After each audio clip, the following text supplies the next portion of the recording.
Rev up your engines!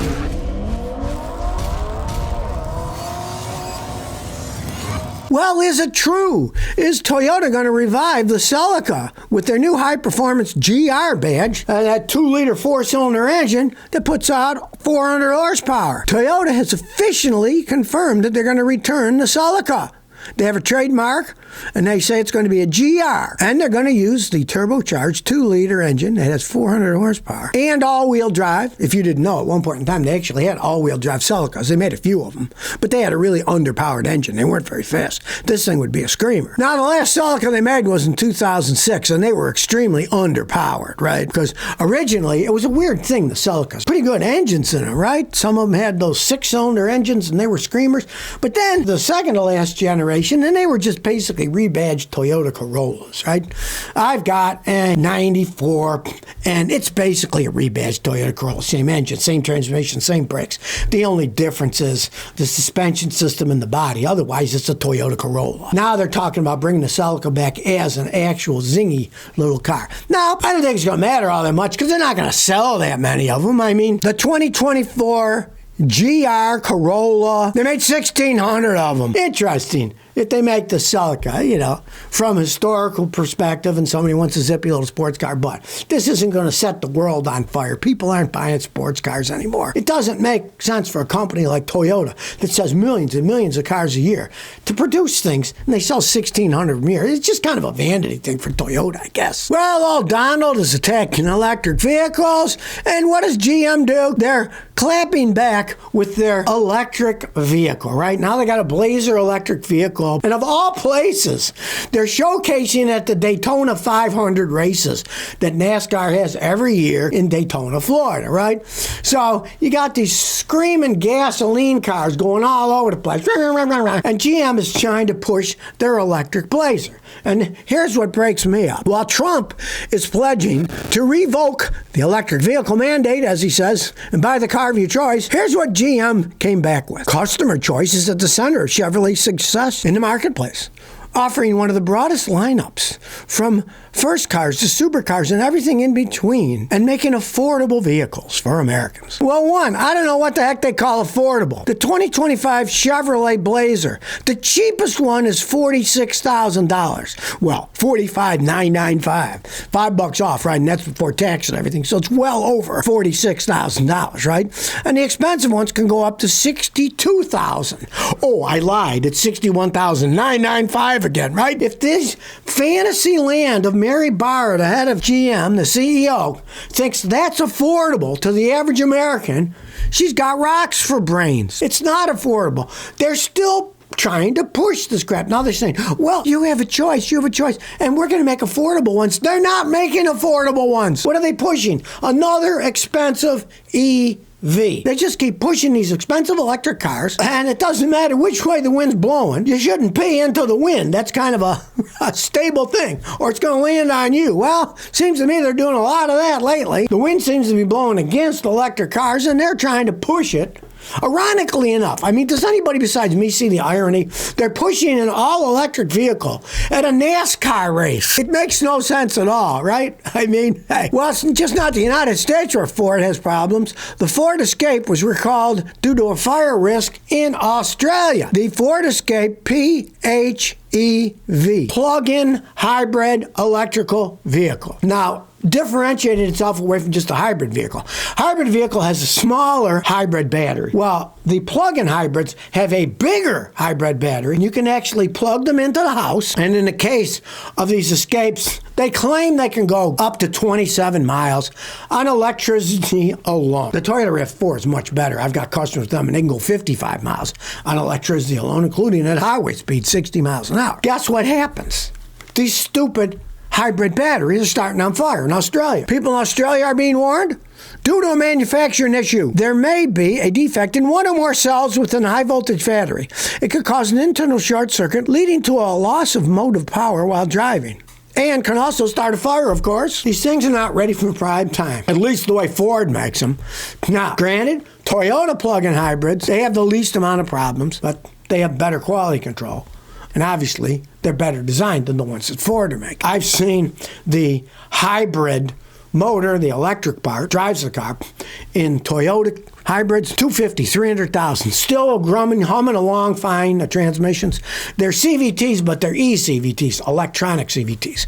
Much different than the regular gasoline CVTs with belts and drums. They don't have belts and drums. Fords, I see them break 130, 140,000 miles because Ford uses cheaper bearings in the electric versions of their e-CVTs for their hybrids. So, no surprise. But now, even the batteries aren't made right, and they had to recall them in Australia because they could start on fire. It's new, high technology. You don't make it correctly. Hey, go back to the drawing board. Build them better, right? Problem is, Ford's got so many recalls, they don't know which end is up. Everyone's pushing hybrids and they're selling. My advice is I would not buy a Ford hybrid. I just wouldn't. Well, just the other day, Hyundai announced that within a month, Hyundai's solid-state battery production is going to start. People in the EV world, they're going to beat everybody to making solid-state batteries. Now, it's a big deal if they actually can make them that work. They don't have the problem of starting on fire. They recharge faster, and they won't freeze in the winter because there's no liquid inside. That's why they're called solid-state.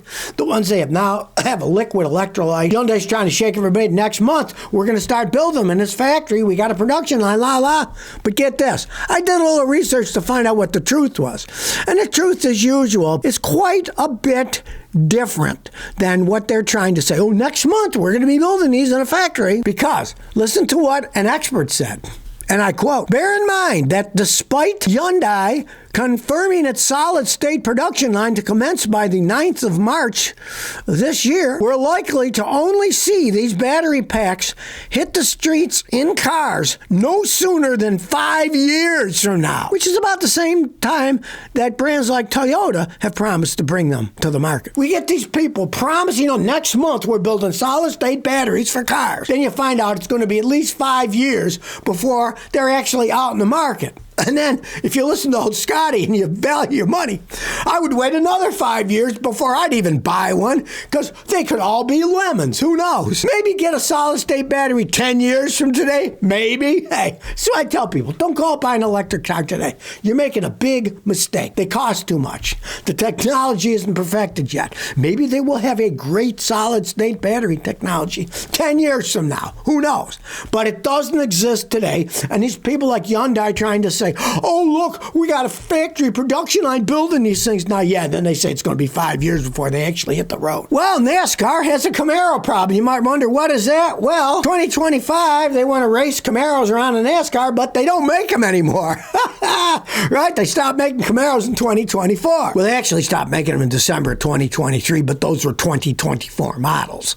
And they always go a few months, like if they're made in August, they call them the next year. So they don't have any 2025. So now they're going to have to race around in last year's model. Now, back in the day, that meant something because originally NASCAR, they were pretty much, they called it stock car racing, and they were modified engines and stuff. But the body and stuff was a lot stock. Now, they're just fiberglass things on fancy race cars. The Camaro body, they make it look like a Camaro, but it has nothing to do with the body on the actual Camaro that's made out of metal and stuff. It's all fiberglass and stuff. It's completely different vehicles, right? But back in 1975, NASCAR had the same problem. The famous petty stock car guy, he loved the third generation Charger, which was 71 to 74. And 75, they came out with this ugly piece of crap, and it wouldn't race good. So he continued to race the 74 model, even though it was 75. But in those days, they were very similar vehicles. They were a stock car, and they'd modify the engine and transmission, but the rest was what you could buy in the street. They're no longer like that. But back in 75, they were relatively close. So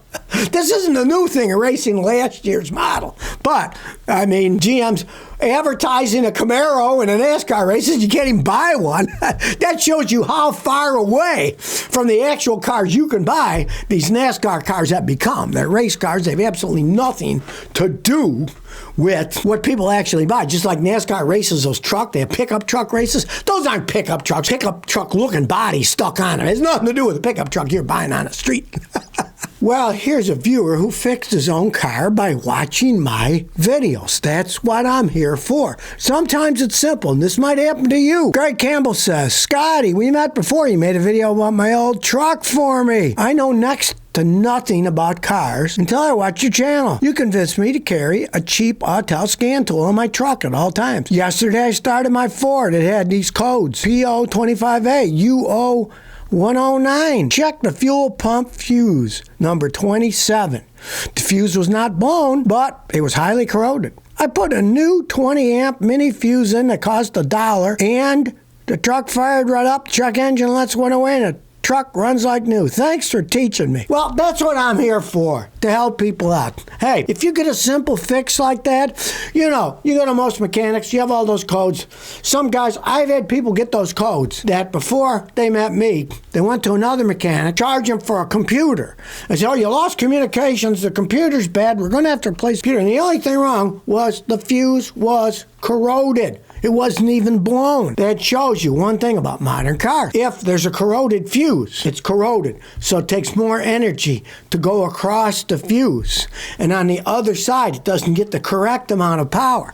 And if a computer system doesn't get the correct amount of power, it starts getting communication failures all over the place. So there's a lesson to be learned. I'm here to help everybody out.